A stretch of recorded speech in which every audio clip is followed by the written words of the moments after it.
All right. Hey, good morning, folks. Once again, we are back taking a look at the tropics. Today is Tuesday, October 28th, 2025, a day that will now be going down in infamy for parts of Jamaica and the Atlantic Basin from a historical perspective. Hurricane Melissa is about to landfall here in the next hour or two as potentially one of the strongest hurricanes, if not the strongest hurricane that has ever made landfall in the Atlantic Basin on known human kept meteorological record. You guys know me. I don't sensationalize every storm. I don't come on here and jump up and down and scream and post 384-hour GFS runs. I try to keep things pretty real with you guys, and we've covered plenty of storms on this channel over the last couple of years.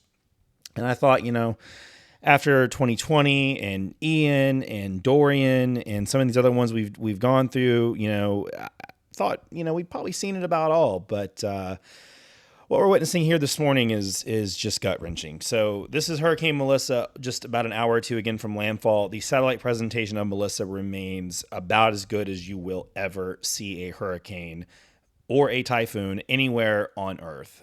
The 1 minute satellite imagery here from the Ghost 19 is just breathtaking. That clear stadium eye, you can see the sun rising with the shadow being cast on the eye, where the sun is hitting this side of the line, but it's shading the other side because your sun is rising, of course, in the east from this direction. You have gravity waves emitting from the eye in all directions. You can almost see the mesovortices, but you can see the eye itself is cleared out and almost completely cloud-free. It has a beautiful outflow canopy. A dense central overcast is just all across the storm. And you can see that northern eye wall starting to come ashore in parts of southwest Jamaica, and that will be the case for the next couple of hours. National Hurricane Center, as of 8 a.m., has this at 175-mile-an-hour sustained winds, which is what they had overnight and this morning. The storm slowly fell in terms of pressure. We saw a few things happen. But the Hurricane Center didn't really change their track. Nothing really has changed with that. It's going to move over Jamaica today. It's going to move over Cuba overnight tonight into early Wednesday. It'll move through the Turks and Caicos on Wednesday afternoon. And then by Friday, it is a threat to Bermuda, maybe late Thursday night. It'll be moving very fast and much weaker. For Cuba, it will be a major hurricane as well. For the Turks and Caicos and Bahamas, probably a category 1 or 2 hurricane. But of course, Jamaica remains the focus here this morning.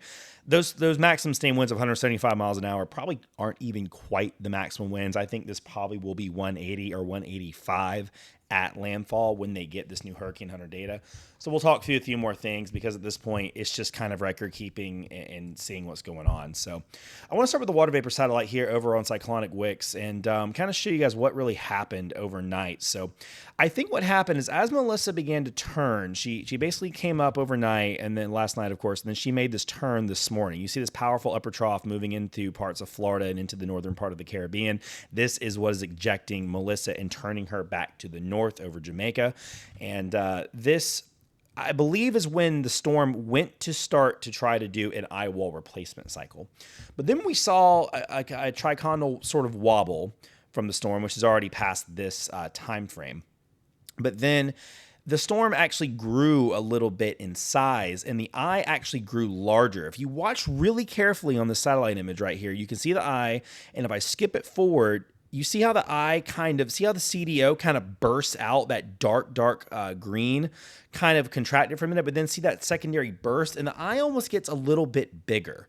And I think what happened is Melissa had a secondary eye wall trying to form, and then what happened, and this is just my opinion and my guess, meteorologically speaking, is as this trough began to interact with Melissa, it got that little bit of baroclinic charge, this like little extra help from the upper atmosphere. And you see the CDO begin to extend a little bit further poleward.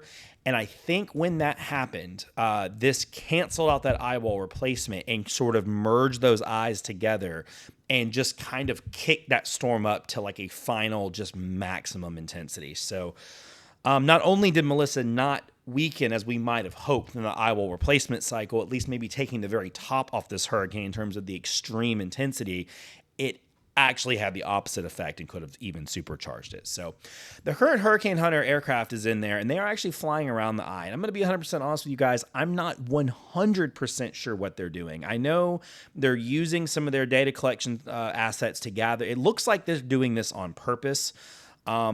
I hope and pray that it's on purpose and they're not stuck in the eye wall right now. But they did penetrate the eye wall about 30 minutes ago as of the recording of this, and they did find flight level winds at about 170 knots, which would come down to about 175 to 180 miles an hour on a standard correction. On a hurricane like Melissa, you would probably want a little bit higher correction. Of course, SFMR winds over there on the right, they want to indicate 180, which would be pushing 200 miles an hour corrected.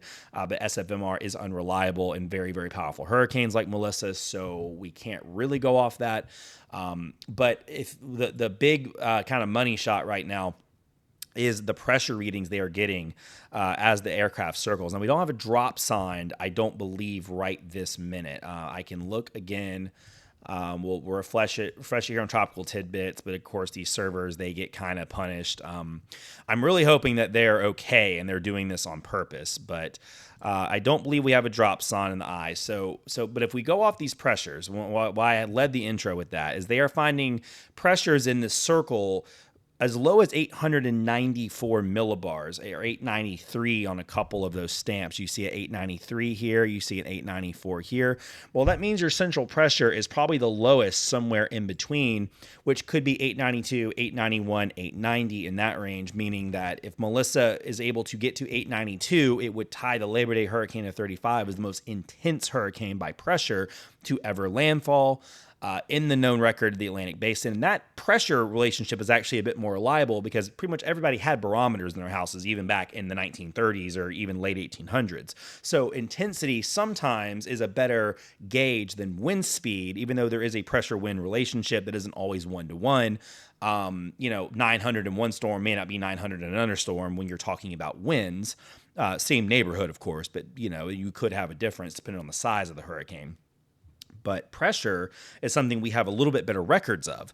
So this would be pretty reliable to know that, this is going to be up there, but it very likely is sub 900, and it is past Camille, which was 902. It is past Gilbert, which was Jamaica's storm of record. Now, Gilbert re-intensified after Jamaica hit the Yucatan as a 901 or 900 flat hurricane, which is impressive on itself. But that will surpass, if this is confirmed, will surpass both those hurricanes. And she is only chasing Labor Day. Again, could be the strongest hurricane to ever make landfall in the Atlantic Basin. So I hope these guys are okay. I think they're probably doing this on purpose, but we'll see. I'll post anything if I find out otherwise. Just the Dvorak technique, which isn't super reliable late season with the cloud top changes, but the Dvorak numbers have been almost maxed out. It has rivaled all-time Dvorak numbers from any typhoon or other hurricane you want. Obviously, it's not really making 185 knot sustained winds, but it goes to say the gusts in this hurricane are going to be hyper violent. EF4, EF5 type tornado damage will be observed, especially in the mountains and the higher elevations of Jamaica. Now, Jamaica is a kind of a hilly, mountainous kind of island. It's not, Melissa won't be on the side of the island where the heaviest peaks are, but there's a lot of pretty decent topography of Jamaica. So these front-facing slopes here are going to be hitting winds that may even be higher than what comes in on the surface. Typically, it's like, okay, the beach town gets the highest winds and then everything else goes down. But that's not so much the case with Melissa, being that her highest winds are actually just a little bit off the surface, maybe 500, 1,000, 2,000 feet. Well, a lot of these areas are going to be that. So the wind damage in the hills might even be worse than what's on the ground. You see the marker there as far as Melissa's eye. This is about where it's going to come ashore, is somewhere around White House and these bays right here. Your eye is about 10 to 15 miles wide. So if you were to center it, just going to roughly say like this is probably very roughly where your maximum winds are going to come ashore. Again, eye walls will probably be like this, and then the backside eye wall will be something like this. I'm just kind of spitballing, probably a bit further out, but that's where your most extreme winds will be. But then you will also have significant flooding all into these bays and inlets into parts of Kingston as well. I would say probably, you're about 40% of the island from here over is getting full-scale hurricane winds, full-scale Cat 4, Cat 5 type hurricane winds. This part of the island is probably going to get a lot of gusts, maybe Cat 1 type impacts, but the rain and the surge will be a bigger deal. And then if you're over towards Kingston, probably more hurricane force gusts at times and some flooding and obviously freshwater flooding, but the worst will be on the other side of the island. It's going to be no picnic for anybody, but that western side of the island is probably where the worst wind waves and such are going to come ashore, and it's going to be unbelievably impressive. This graphic from Cyclonic Weather might give you an idea, update it here. So tropical storm force winds is everybody, no getting out of that. You can see the yellow will encompass probably about 2/3 of the island. That is 50 knots sustained, about 60, 65 miles an hour sustained. And then that red is where those hurricane force, those 75 plus mile an hour winds sustained. And then of course, within that red, there will be swaths of absolutely hyper violent winds that will cause unbelievable destruction like nobody alive has ever seen there, or possibly anywhere else. I mean, there will be comparative storms. What Irma did in the islands that she hit, what Dorian did to the Bahamas. I mean, I even don't want to oversell it in that regard, but it's going to be incredible the damage you're going to see out of Jamaica with this storm passing through. So, again, guys, that's more or less what's going on.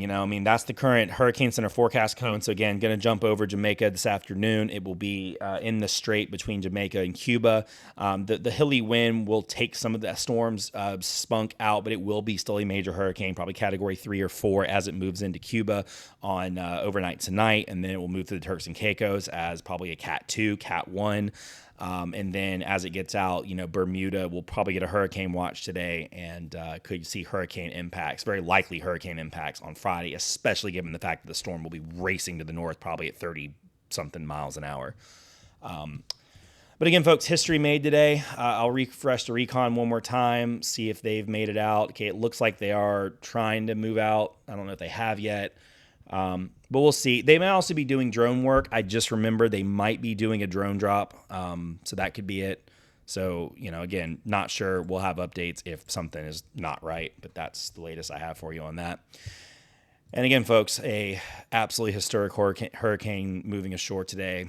No stopping it. It's not weakening. It's not going to. I just hope and pray everybody here is safe, sheltered as they can be, because this will be a ride and a storm that will define generations to come in the community and the island there. So that's what I forgot for you guys in your tropical update.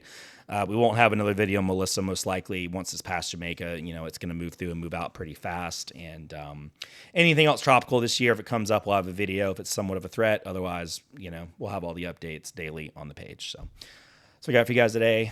Thanks for watching. Prayers for everybody in Jamaica, and have a good one.